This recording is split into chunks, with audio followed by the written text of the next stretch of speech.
9 de la mañana con 7 minutos, es el momento preciso para empezar a dialogar con nuestro panel del día de hoy. Tenemos ahí diferentes temas para compartir con quienes van a estar en conexión en esta jornada de día martes. Los saludamos, está con nosotros la profesora dirigente del Partido de Trabajadoras y Trabajadores Revolucionarios PTR, Bárbara Brito. ¿Cómo estás, Bárbara? Muy buenos días.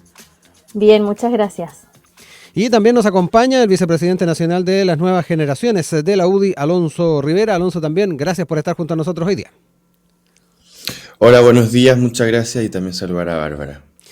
Bueno, vamos de inmediato a entrar en materias ya propuestas y vamos a comenzar con esta discusión que se ha hecho bastante extensa, bastante larga en torno a la reforma al sistema político. Llevamos varios meses en esta discusión, también con tiras y aflojes entre los senadores y también el Ejecutivo respecto a efectivamente los tiempos, el timing en que se presentan estas reformas. Recordemos que quienes avanzaron en ello en una primera instancia fueron los propios senadores. Y bueno, queremos entrar en este tema porque se postergó nuevamente la votación a esta reforma. Esto también incluye la multa por sufragio obligatorio y se espera además que el Ejecutivo presente un proyecto complementario a lo que ya se ha estado discutiendo a nivel parlamentario. De hecho, el día de ayer, durante la reunión de los comités parlamentarios, se acordó aplazar nuevamente esta votación y se estaría retomando la próxima semana. Sin embargo, no hay claridad de que esto vaya a ser también efectivo. Todo ello, además, corriendo contra el tiempo a la hora de pensar en la posibilidad de que se pueda ir aplicando en el corto plazo, a puertas también de distintas las elecciones que vamos a tener en el corto plazo. Y lo otro importante que también daba cuenta el senador Juan Luis Castro, a la expectativa de también los elementos y ir cotejando lo que el Ejecutivo acompañe a propósito del anuncio que hizo el presidente Boric de un proyecto de ley del gobierno sobre reforma al sistema político. Son los elementos que han estado marcando al menos la previa a esta votación fallida y que importante poder irlos acompañando con los factores que han estado además acompañando esta discusión. Lo que tiene que ver con el margen para un partido político para que siga existiendo. Si un partido político no alcanza un 5% de la votación total, efectivamente ahí habrían consecuencias, y lo mismo en lo que tiene que ver con el acceso a un escaño en la Cámara de Diputados. Lo otro, lo que tiene que ver también con el caso de renuncia al partido por el cual fue electo un parlamentario, la pérdida del escaño, es otro de los elementos a la hora de pensar en esta idea de enfrentar y de alguna manera enfrentar el tema de la fragmentación en el Congreso Nacional. Son los elementos que han caracterizado esta discusión. Les dejo la palabra a ambos. Bárbara, parto contigo para que me cuentes un poquito cómo ha estado mirando esta conversación que da cierta sensación de déjà vu, además. No sé si te pasa lo mismo. Sí, bueno, de hecho creo que lo hemos conversado anteriormente en este programa, este tema. Perdón. Uh-huh. Yo quisiera partir dando mi visión general, más allá de meterme a cada uno de las modificaciones que ya bien comentabas.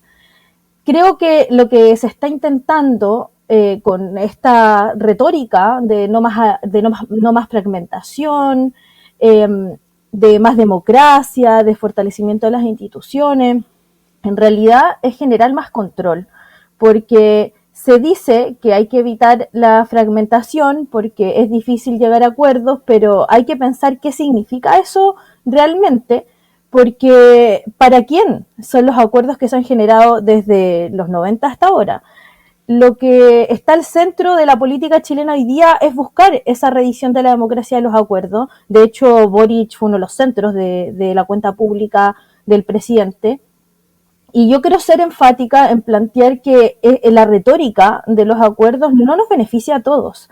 Hasta ahora ha beneficiado o ha tenido por objetivo que las políticas dominantes en un sentido puedan seguir gobernando y que toda disidencia, voz crítica o la voz desde abajo de las organizaciones de trabajadores, de mujeres, de la juventud, quede sin representación política.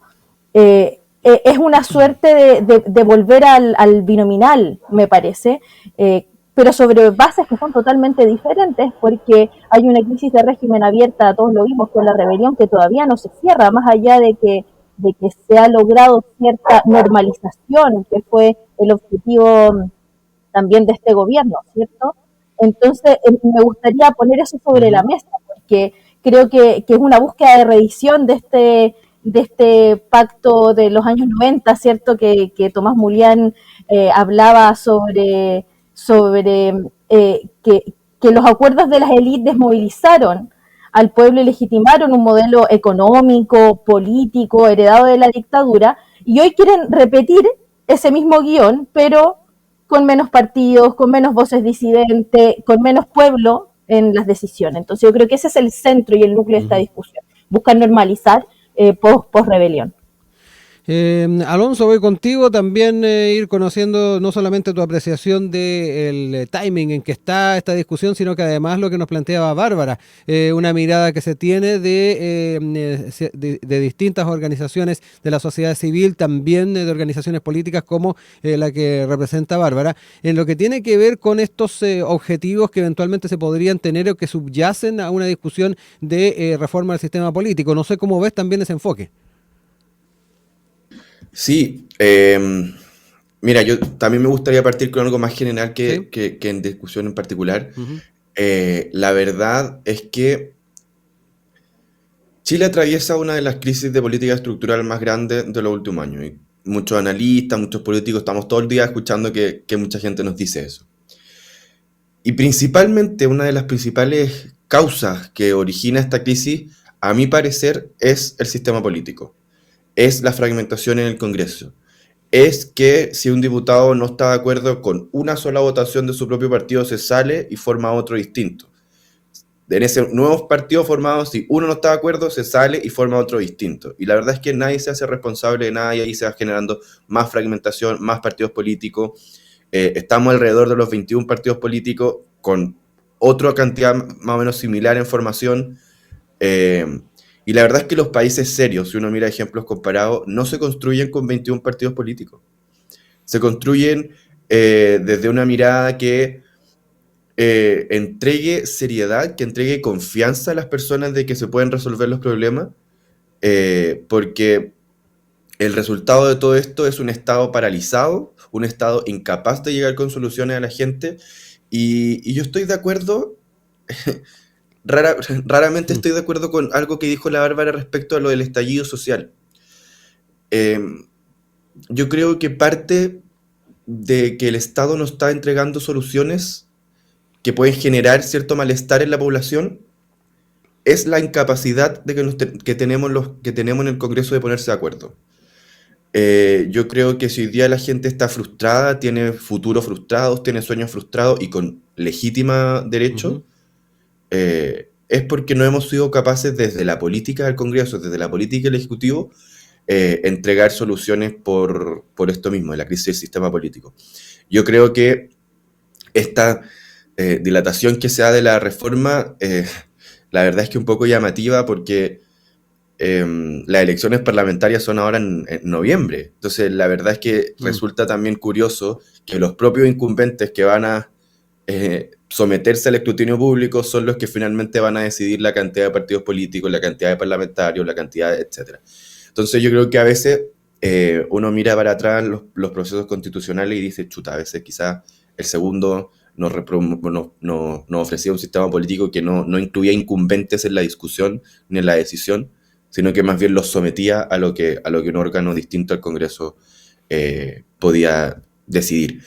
Pero la verdad es que más que nunca Chile necesita confianza en sus instituciones y esa confianza no se recupera con eslóganes, sino que con decisiones valientes. Y yo creo que estamos en un momento en que Chile necesita empujar una reforma profunda del sistema político, pero también una reforma profunda del sistema electoral. Yo creo que la cantidad no solamente de parlamentarios, sino que los resultados del fracaso de la reforma del 2015 del sistema electoral es evidente. Sí. Alonso, antes de darle la palabra a Bárbara, ¿esto está desde una perspectiva de algunos partidos políticos con una mirada en un binominal 2.0, como de alguna manera dijo Bárbara?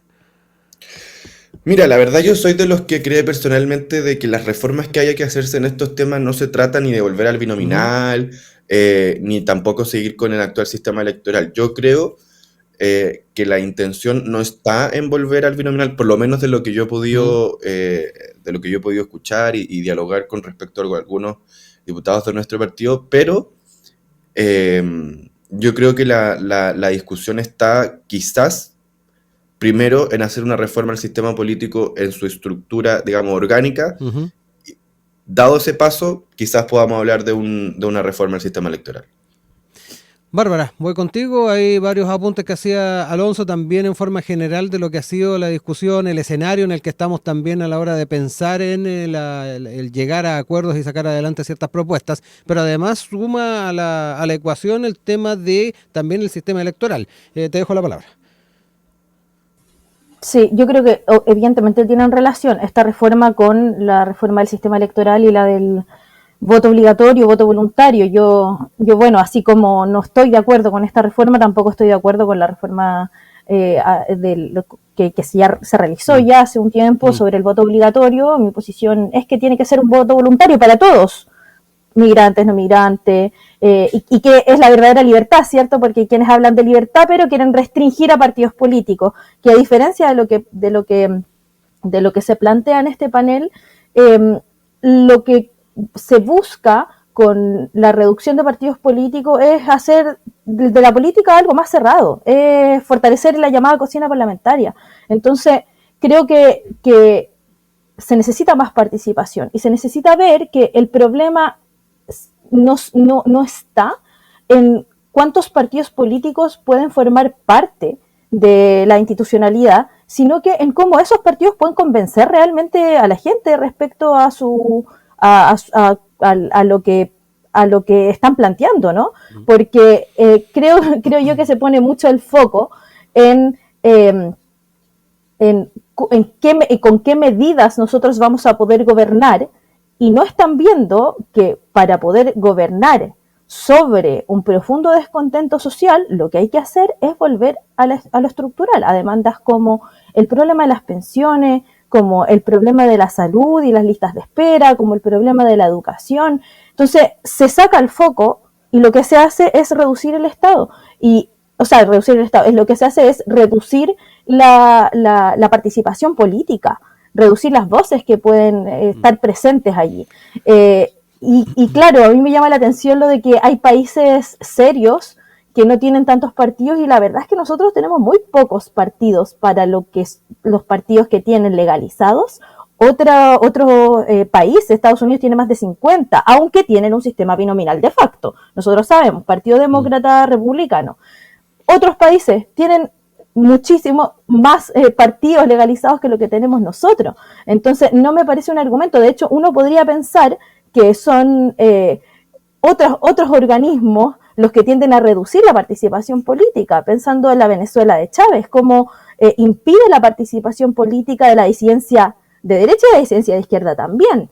Entonces, a mí me llama la atención ese argumento. Creo que nosotros deberíamos tender a la mayor participación. Después, bueno, se reflejará en el porcentaje quién puede ganar o quién puede acceder o no, pero lo que están haciendo es mostrar que esta reforma supuestamente fortalecería la democracia, cuando en realidad lo que están haciendo es asegurarte que no vas a ganar. Bárbara, el tema de disciplina partidista, que ha sido también uno de los enfoques que se ha dado en esta discusión a propósito de la forma en que se ha estado haciendo votaciones o llevando adelante votaciones a nivel parlamentario. Tú hablabas también de ir fortaleciendo también ante la ciudadanía la figura de estos partidos políticos. ¿Por dónde va también, crees tú, ese enfoque, el poder ir generando tal vez un trasfondo ideológico y de principios de los partidos más fuertes, que también ha estado dentro de la discusión que se ha dado a la hora de pensar en estos cambios? Sí, yo la verdad es que creo que el centro para poder generar más política, para poder fortalecer el debate público, para poder fortalecer el intercambio de ideas, que yo supongo que es el espíritu que está detrás, es precisamente dando espacios para que eso se realice y no teniendo medidas restrictivas para la participación. Y a eso me refiero, incluso incluyendo el que un parlamentario pueda cambiar de posición. Yo la verdad es que creo que él mismo se deslegitima. Creo que para la próxima votación quizá ya sus electores no lo voten. Eso es propio del escándalo político, pero a mí me llama la atención y yo tiendo a pensar que las mayores restricciones en términos ideológicos y a su vez las mayores restricciones, porque ¿qué pasa si es al contrario? Si tú tienes una posición y resulta que la organización, que fue lo que le pasó a una militante del Partido Republicano, tenían diferencias y en esas diferencias tú te sales. Eso va a ser castigado. Entonces me parece también extraño porque en qué momentos va a aplicar, en qué momentos no. Yo tiendo a estar en contra de las medidas restrictivas, creo que tenemos que buscar siempre la mayor participación y lo digo porque nosotros formamos parte, recién nos acabamos de legalizar del Partido de Trabajadores Revolucionarios y bueno, nos costó muchísimo poder hacerlo y creo que es democrático que los que hoy día sacan, que ese 5% se represente. Nosotros sabemos que formamos parte de alrededor de un 5% a nivel nacional que vota por la izquierda, y creemos que eso se tiene que representar, que son voces que tienen que ponerse sobre la mesa. Alonso, te dejo ahí también la palabra, también hacer un enfoque porque me parece relevante el tema de las fórmulas que se ocupan para ir garantizando efectivamente que esta atomización que se ha observado en el Parlamento, efectivamente con las medidas que se lleven adelante en una una reforma futura del sistema político tengan un también efectivo resultado. Sí, mira, la verdad es que sí, es cierto. Estados Unidos tiene 51, Alemania tiene entre 6 y 7, España tiene entre 5 y 7, Francia tiene 4 grandes bloques. Las fórmulas existen. Alemania tiene también un sistema mixto entre distrito y proporcionalidad, que es proporcional, que es bien interesante. Yo creo que por ahí puede ir el camino. Pero lo que tú decías de acuerdo a esta atomización que se da en el Parlamento, mira, cuando uno plantea o puede ver una reforma al sistema político, al sistema electoral, tiene dos alternativas, o generalmente tiene estas dos alternativas: gobernabilidad y representatividad. El sistema binominal, con todos los bemoles que puede haber tenido y con todas las críticas que en algunas ciertas medidas comparto, generaba gobernabilidad por sobre representatividad. El 2015-2017 la presidenta Bachelet presenta esta reforma del sistema Dajón y dice, bueno, queremos más representatividad que gobernabilidad. Y eso se da en el Congreso, se genera más representatividad, hay más nichos de partidos políticos o más nichos de caudillos políticos que le hablan solamente a ese nicho que les permite la reelección. Solamente le hablan a ese nicho que les permite mantenerse ahí en el Congreso. Lo hemos visto en innumerables ocasiones. Yo creo que una de las consecuencias de esta atomización es personajes, por ejemplo, Pamela Giles, Johannes Kaiser, de que el sistema actual permite que los parlamentarios le hablen solamente a un nicho específico que con el 2, 3%, incluso menos, les permite salir electos. Yo creo que eso es muy dañino. Yo creo que eso es parte del problema que hoy día los chilenos nos piden que resolvamos. Yo creo que estas discusiones a veces tan técnicas, a los chilenos se confunden, unos que el 5%, que el Dajón, que el binominal, se confunden. Yo creo que lo más importante es que esta reforma ojalá no se siga dilatando más, porque no solamente se trata de leyes, se trata de recuperar la seriedad de la política. De cuando alguien vota, cuando un ciudadano que entrega el bien más preciado que tiene alguien en democracia, que es su voto, lo entrega, sepa que su voto contribuye a un país gobernable, con instituciones fuertes y decisiones que se pueden implementar. Yo creo que necesitamos una política que en definitiva funcione, no que improvise, no que fragmente, sino que funcione. Yo creo que necesitamos un sistema político que le devuelva la certeza a la familia chilena. Nos quedan algunos minutos de este primer bloque. Bárbara, te dejo ahí tiempo para ir cerrando las ideas en torno a este debate que hemos estado dando.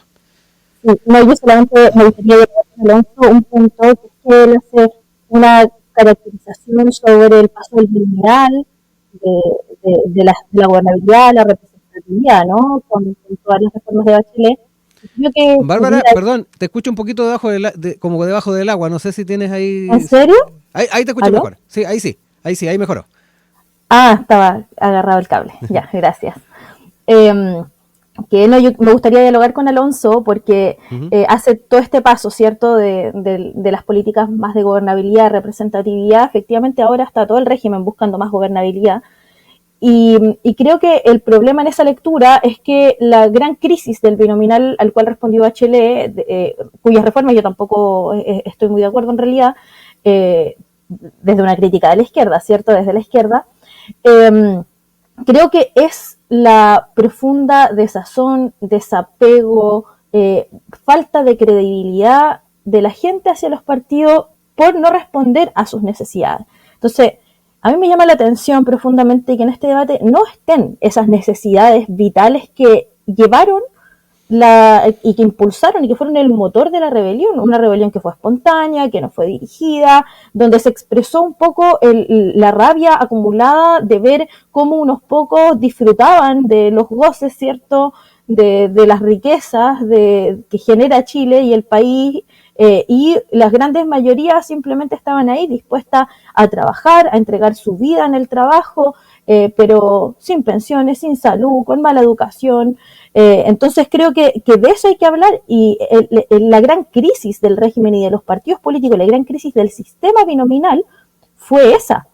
Entonces, si vamos a hablar de gobernabilidad, entonces hay que hablar de esos problemas, pero lo que se busca acá es hacer pasar el problema de la gobernabilidad como una responsabilidad de los partidos políticos, del régimen, por lo demás, que son los mismos que han sostenido durante todos estos años a un Chile donde ha primado la desigualdad y que generó la rabia que generó la rebelión, en vez de pensar y legislar en función de esas necesidades. Entonces creo yo que es un voladero de luces que de verdad confunde y que nos va a llevar, desgraciadamente para quienes también están legislando, a mayor gobernabilidad. Entonces yo creo que el problema de la representatividad, evidentemente siempre hay diferencias en adhesión a partidos políticos, pero después hay grandes sectores que están exigiendo demandas y que eso no está puesto sobre la mesa.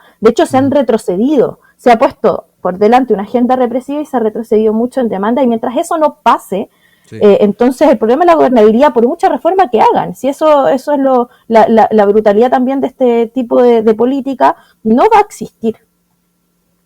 Alonso, te dejo también la palabra para ir cerrando ideas en este tema. Cerramos el bloque, después vamos a otro tema, pero te dejo ahí el tiempo para cerrar además este bloque.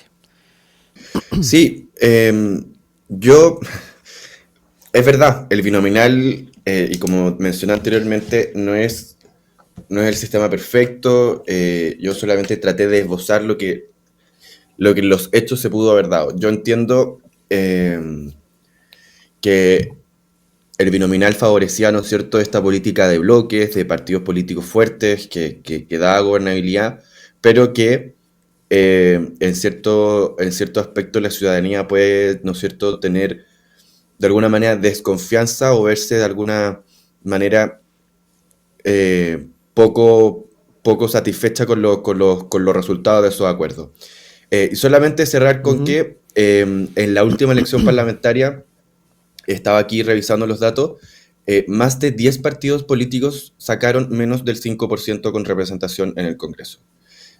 Partía el partido de la gente con 6,9 y desde ahí todos los partidos tenían menos de 5%. El Ecologista Verde, Humanista, Liberal, Igualdad, Acción Humanista, la Federación Regionalista Verde Social, la Democracia Regional Patagónica, todos ellos con 1 a 2 entre 1 y 3 escaños obtenidos. Si uno revisa entre 1 y 2 escaños obtenidos, son al menos los 1 y 2 escaños que le faltaron, por ejemplo, al gobierno en algunas leyes que intentó aprobar, pero que ni siquiera el oficialismo fue capaz de aprobársela. Entonces, este tema no solamente es un tema de oposición y oficialismo. Este es un tema de que de verdad en el Congreso tenemos muchos partidos políticos. Distinto sería si los partidos políticos reaccionaran o respondieran de una manera sensata y responsable con el voto popular que se les dio, y fueran de alguna manera saliendo de sus trincheras políticas y sentarse con el gobierno de turno, no necesariamente y avanzaran en reformas que a la gente le hace sentido. Cuando tenemos 20 partidos, 21, pero que responden a la seriedad y a la sensatez, bueno, en buena hora, pero la verdad llevamos más de casi 10 años, se van a cumplir con 21 partidos con cero gobernabilidad y mucha representatividad que a la larga terminó dañando no solamente el sistema político, sino que la democracia y el Estado de Derecho. Sí, ¿yo puedo agregar algo ahí? ¿Sí? Una punta breve, y ahí también le dejo tiempo a Alonso para que haga el contrapunto. Sí, no, solamente sí, algo pequeño, que la mayor cantidad de esos partidos que nombras en realidad han votado junto con el gobierno, y los que no, o cuando no, es completamente legítimo. Por ejemplo, yo creo que nosotros seríamos parte de una minoría que hubiese votado contra la ley en Retamal, y eso me parece que es legítimo, tener esas voces y tener esos votos disidentes. Entonces, nuevamente, yo creo que aquí no es un tema de garantías democráticas, es un tema o sea, es garantías democráticas para algunos, para quienes piensan como ustedes. Entonces, creo que es importante que eso lo tengamos en cuenta a la hora de dar este debate. Uh-huh. Alonso, lo último, hay tiempo para... Terminemos, si quiere, después complemento cuando volvamos, no hay problema. No, pero te dejo brevemente porque para cambiar después el tema. Ya, solamente decir que yo menciono algunos partidos que tenían menos del 5% que no necesariamente votaban a favor o contra el gobierno, solamente que esos votitos pueden marcar la diferencia y están en absoluto legítimo derecho de votar en contra de la ley Nadie Reta Mal, pero la verdad es que sabemos que los resultados están ahí, la vida y la ciudadanía lo valora. Pero bueno, para ser gobierno se requiere mayoría y la verdad es que este gobierno no lo tuvo y nosotros esperamos tenerla a fin de año. Ya son las 9 de la mañana con 38 minutos. Estamos de vuelta con nuestro panel del día de hoy junto a Alonso Rivera, vicepresidente nacional de las nuevas generaciones de la UDI, y Bárbara Brito, profesora y dirigente del Partido de Trabajadores Revolucionarios. Vamos a cambiar de tema y nos quedamos con algunos de estos elementos que quedaron tras la cuenta pública del día domingo del presidente Gabriel Boric, y particularmente con un tema que había generado bastante expectativa respecto a cuáles iban a ser los anuncios del presidente en torno a la relación con el Estado de Israel, a propósito de la crítica que se ha hecho a la situación en Gaza. En ese sentido, el presidente informó de su decisión de patrocinar y poner urgencia al proyecto de ley que prohíbe la importación de productos producidos en territorios ilegalmente ocupados. Y también otro de los planteamientos que se hizo es instruir a la ministra de Defensa, Adriana Del Piano, que a la brevedad presente un plan de diversificación de nuestras relaciones comerciales en materia de defensa que nos permita dejar de depender de la industria israelí en toda área. Esto obviamente ha tenido reacciones, sin ir más lejos, el embajador de Israel en Chile, Gil Artzgeli, en La Tercera, dio cuenta de su mirada y remarcó que estas declaraciones al respecto de boicotear importaciones de Israel no va a apoyar a los palestinos y no va a perjudicar a Israel. El único que quedará perjudicado es Chile. El impacto será en Chile, es parte de lo dicho por el embajador. También hubo algunas apuntes que se hicieron en otros lugares del mundo. Sin ir más lejos, desde los Estados Unidos, el senador del Partido Republicano y presidente del Comité de Relaciones Exteriores del Senado de ese país, Jim Rich, señaló en su cuenta de X que el retiro de los agregados militares chilenos de Israel podía tener un impacto negativo en las relaciones chileno-estadounidenses. Eso ya también se había planteado de alguna manera y se ha ido recogiendo además el tema de que este impacto negativo obviamente también podía ir de la mano con las relaciones con Estados Unidos. Al respecto también han habido miradas desde el Ejecutivo, sin ir más lejos, la ministra vocera de Gobierno, Aysén Echeverry, en conversación con Pauta, replicó efectivamente los planteamientos hechos por el presidente. Fue muy claro en decir que esto tiene que ver con las decisiones de un gobierno y no contra el pueblo judío, y que creo que eso es muy, muy relevante, porque precisamente cuando hablamos de este tipo de situaciones son los gobiernos los que toman esas decisiones, y hay que decirlo con todas sus palabras, no son decisiones fáciles y tampoco son decisiones con costo cero. La ministra de Defensa, Adriana Del Piano, también abordó estos anuncios. El tema de la diversificación es un tema que va más allá de un tema particular con un país, reconociendo además que Israel es uno con una experiencia en esta materia importante. Otro punto que también destacó Del Piano es descartar que Israel sea el exclusivo proveedor de Chile en defensa, y obviamente defendió el tema de la diversificación. Elementos que han estado al alero de estos anuncios. Yo quiero ir de inmediato a conversar con ustedes respecto a este tema. Alonso, parto contigo ahora. Sí, la verdad, me gustaría partir a propósito de que mencionaste que esto fue un anuncio de la cuenta pública.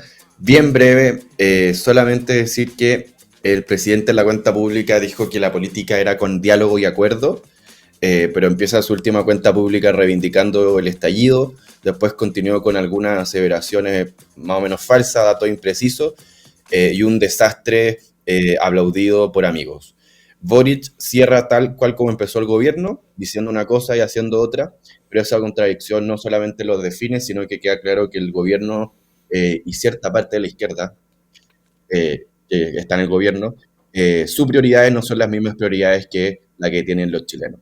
Ahora, respecto al anuncio de retirar los agregados militares y toda esta política exterior, dos cosas. La primera, el presidente notoriamente confunde su rol de jefe de Estado con su rol de jefe de gobierno. Él con esto, como jefe de Estado, está obligado por velar por los intereses nacionales, por resguardar la soberanía, etcétera, etcétera, etcétera. Pero en esto el presidente ha escogido actuar como jefe de gobierno en su rol de jefe de Estado y está escogiendo servir a una mirada ideológica, dejando atrás el interés nacional. La verdad es que el presidente ha tenido un gustito y un afán bastante curioso en estos 3, casi 4 años de gobierno de hacer como una figura internacional de grandilocuencias, de heroísmo, pero la verdad es que afuera, no sé si se habla mucho de Boric entre los presidentes, no tengo idea, pero la verdad es que esto responde una vez más a una decisión del presidente Boric de parecer como una figura internacional como Pepe Mujica, pero la verdad es que sabemos que no está cerca de eso. Ahora, respecto al tema de Israel y Gaza, a ver, yo creo que una cosa es representar a Chile en el mundo y otra cosa es convertir la Cancillería en una trinchera política o ideológica más bien. El gobierno está confundiendo, como dije, la política exterior con militancia internacional y eso nos debilita. Los intereses yo creo que de Chile siempre van a estar primero y Chile no resista más una diplomacia militante. La política exterior no se trata ni de izquierda ni de derecha, se trata de Chile y del Estado de Chile. Cuando la diplomacia se convierte en activismo, se pierde el respeto internacional que a Chile, con el retorno de la democracia, tanto le costó recuperar. Yo creo que en estos temas eh, no se puede ser con tanta trinchera política. Y reitero en esto, uno ve, por ejemplo, la semana pasada que en el debate que hubo, uno de los primeros debates que hubo de la primaria, no todos los candidatos estaban de acuerdo con esta decisión.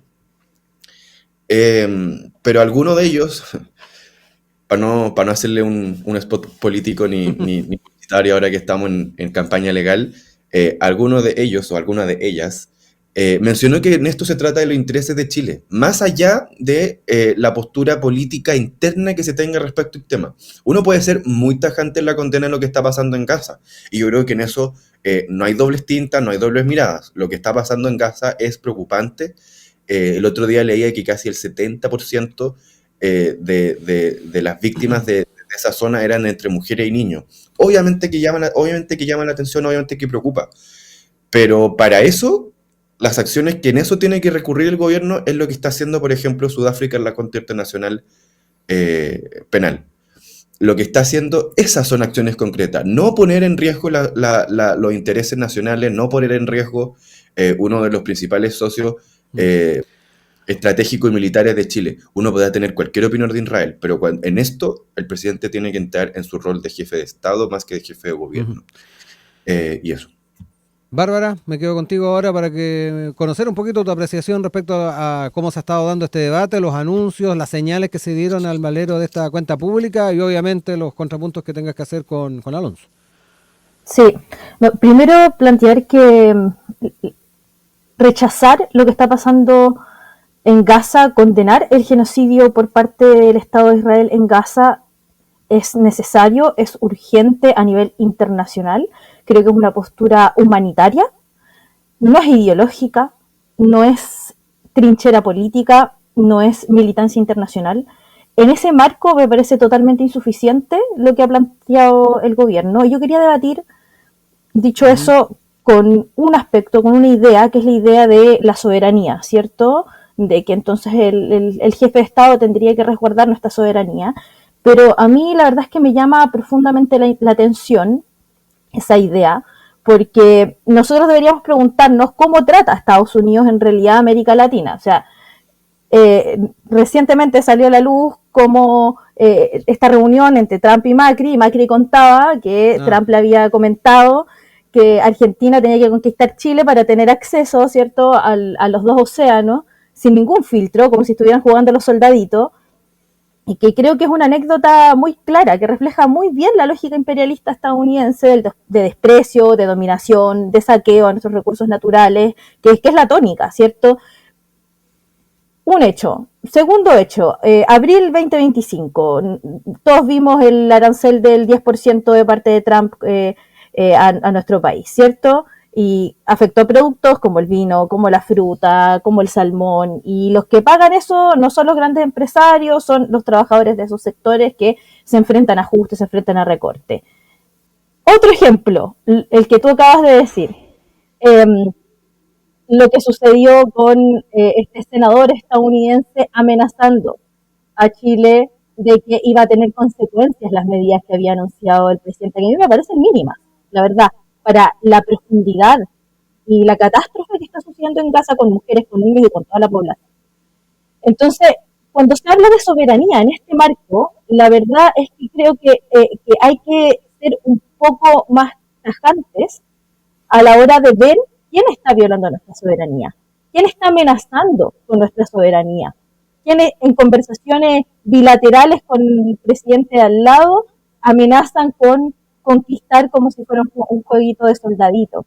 Entonces, creo que esto es lo que nosotros tenemos que mirar con atención, que tenemos que volver a fortalecer un movimiento antiimperialista que pueda tomar en sus manos no solamente las acciones que por lo demás ya hace el gobierno, se sumó a la Corte Interamericana de Derechos Humanos y a la demanda de Sudáfrica. Fue parte de los anuncios, que de hecho lo volvió a ratificar en la cuenta pública, pero es algo sabido. O sea, Chile ya hace eso, ya tiene cosas concretas, pero está en el terreno de la diplomacia. Entonces, creo que hay que avanzar más allá, porque no basta con pensar la diversificación y entonces vamos a abrir nuevos negocios, porque sí se hace cargo el gobierno de ese aspecto que critica. Bueno, claro, hay aquí relaciones con Israel que afecta a la industria armada, entonces vamos a diversificar y abrir nuevos nichos, nuevos mercados. Se hace cargo de eso y plantea la diversificación, ¿cierto? Yo creo que ahí estaría interesante, no sé qué piensa la UDI sobre esa política, pero yo lo que pienso como Partido de Trabajadores Revolucionarios es que la verdad es que con nuevos mercados, con más diplomacia y con fortalecimiento de la industria de la guerra y de las armas, no hay ninguna salida a la actual guerra. Lo que nosotros necesitamos es primero rechazar el rearme internacional de los países imperialistas que afecta directamente la inestabilidad internacional a nuestro país y a todos los países del mundo. En segundo lugar, lo que nosotros necesitamos es que se rompa con todas las relaciones diplomáticas, económicas con Israel, porque es un Estado genocida, porque es un Estado que hoy día quiere hacer desaparecer Gaza y lo ha demostrado insistentemente desde el año pasado hasta ahora. Entonces, creo que si hablamos de resguardar la soberanía, entonces hay que tomar una posición antiimperialista y en particular de cuestionamiento y de crítica a cuál ha sido la relación de Estados Unidos con Chile, y en segundo lugar tener una posición internacional de rechazo al rearme de todas los grandes países, en particular de Europa, que se ha visto últimamente. Nosotros hicimos un acto internacional muy potente en Francia en contra del rearme de los países de Europa y del rearme en general, porque estamos en tiempos muy convulsivos y creemos que las guerras hoy comandadas por los países solamente sirven a los intereses de unos pocos y después los pueblos del mundo son los que terminamos afectados. Alonso, ¿contrapuntos? Sí, la verdad comparto lo primero que dijo Bárbara respecto a la crítica que uno puede hacer de la situación en Gaza. Uno no puede ser indiferente a esos dolores, claramente. Pero la verdad, si se trata por una situación de violación a los derechos humanos evidente. Entonces la verdad es que Chile debería cortar relaciones con Ucrania, con Rusia, con Venezuela, con Nicaragua, con todo el mundo. La verdad es que si fuese por eso, nosotros hace rato deberíamos haber cortado relaciones con Venezuela, hace rato deberíamos haber cortado relaciones con China, pero la verdad es que uno entiende por qué no se han hecho, porque responden a el interés nacional respecto de la situación económica, estratégica, militar, etcétera, de Chile en política internacional. Yo creo que acá el presidente Boric cometió un gran error respecto a confundir lo que te decía recién, de confundir su rol de jefe de Estado con jefe de gobierno. Pero si es que se tratara solamente por hacer un punto político, la verdad es que uno esperaría un poquito más de planificación y seriedad. Respecto al tema de diversificar, etcétera, la verdad es que sí, siempre es bueno tener nuevos socios en esta materia y siempre es válido. Pero ese tipo de cosas se debe hacer con planificación y sin comprometer nuestra capacidad operativa o de recepción de material, de armas, lo que fuera, y reemplazar sistemas que están tan interiorizados en nuestra defensa nacional es complejo, lleva tiempo, lleva recursos. No es solamente porque el presidente lo anunció el 1 de junio del 2025 en su último año de gobierno, en su última cuenta pública, y no solamente compromete ese accionar al siguiente gobierno, sino que compromete respecto a los intereses nacionales. Mira, personalmente tengo una postura bien crítica de lo que está pasando en Gaza respecto al Estado de Palestina con Israel, pero lamentablemente tengo que estar de acuerdo con aquellos que esbozan que este tipo de cosas solamente nos perjudican a nosotros más que a Israel. La verdad es que yo creo que en Israel poco y nada debe haber tenido impacto este tipo de situaciones. Y los que más perjudicados vamos a salir vamos a ser nosotros. ¿Sí? En eso, lamentablemente, como funciona internacionalmente los países y el mundo, necesitamos en ciertos aspectos, por ejemplo, el otro día leía una interesante intervención de un personero de centro izquierda que decía, en la guerra comercial, por ejemplo, Chile no tiene que tomar bando, porque somos socios estratégicos de China y Estados Unidos. Y tiene toda la razón. Hay ciertos aspectos de la política internacional en los que Chile internamente puede discutir todo lo que queramos. Pero lamentablemente lo que hace el presidente Boric con este tipo de anuncios es confrontar dentro de Chile a dos pueblos que durante el último tiempo la verdad es que han coexistido o existiera una convivencia cívica bastante armónica. En Chile no hemos tenido tantos disturbios respecto a la comunidad palestina y la comunidad israelí. Entonces, poner en confrontación esos dos pueblos en Chile con este anuncio, la verdad es que poco deja de ver que ese llamado de unidad, de acuerdo, de diálogo que intentó esbozar en un cuento político del otro día en la cuenta pública el presidente de la República. Bárbara, te dejo tiempo, los últimos instantes además, porque nos quedan los últimos minutos de panel. Sí, no, primero que yo dije Corte Interamericana de Derechos Humanos, eso es interamericano, es la Corte Internacional de Justicia sobre la demanda a África, solamente corregir ese punto. Y después, bueno, la verdad es que yo pienso que esto de verdad es una tragedia, no se puede igualar con Venezuela, con China, o sea, no hay genocidio en esos países, o sea, han matado a 52.000 personas, es una catástrofe. Entonces, nosotros vamos a seguir impávidos porque no basta con quejarse, pues no basta con decir que es un genocidio. Hay que tomar medidas concretas, no solamente nosotros, porque evidentemente, si solo Chile es quien rompe relaciones con Israel, tenemos un problema, porque ahí no sé quién lo habrá dicho, pero Alonso citó a alguien que poco, o Alonso directamente lo planteaba, poco daño le va a hacer Israel. Creo que fue el embajador de Israel el que planteó esa idea, que en realidad no le va a hacer ningún daño a Israel, sino que tiene consecuencias internas. pero nosotros no queremos que sea solo Chile. Es una voz importante que levantar para que sea un ejemplo también. Y en ese sentido es necesario, porque bajo esa lógica entonces nadie debería tomar medidas, entonces deberíamos solamente mantener pasividad, pronunciarnos en contra de lo que está sucediendo y mantener todo tal cual porque estamos salvándonos solos, entonces sálvese quien pueda porque aquí no nos tenemos que meter a los conflictos y la verdad es que querámoslo o no, la política internacional nos afecta en términos económicos y nos afecta en términos políticos, porque mientras nosotros no queremos tomar partido, en realidad sí nos están obligando a tomar partido. Boric hace rato que toma partido por Estados Unidos.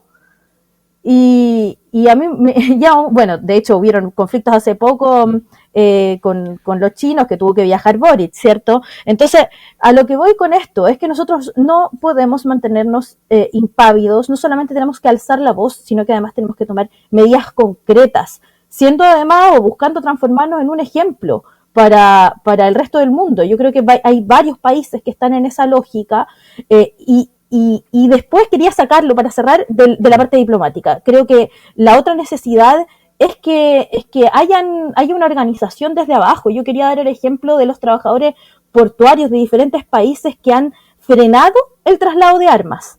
Entonces creo que ese tipo de ejemplos de organización de los trabajadores para poder ayudar a trabajadores de otros países cuyas vías comerciales pasan por ahí, son cercanas, son parte de las redes, es también necesario porque mientras los gobiernos no toman decisiones de claridad, yo creo que también somos los trabajadores quienes nos tenemos que resguardar entre nosotros y tenemos que llevar adelante la solidaridad. Son las 9:58. Alonso Rivera, Bárbara Brito, yo quiero agradecerles el que hayan compartido con nosotros estos temas para poder conversarlos, debatirlos y quedamos ahí atentos a volver a compartir con ustedes el micrófono de Radio USACH en el futuro. Un abrazo. Muchas gracias, Chao, un abrazo. Chao, chao. Muchas gracias.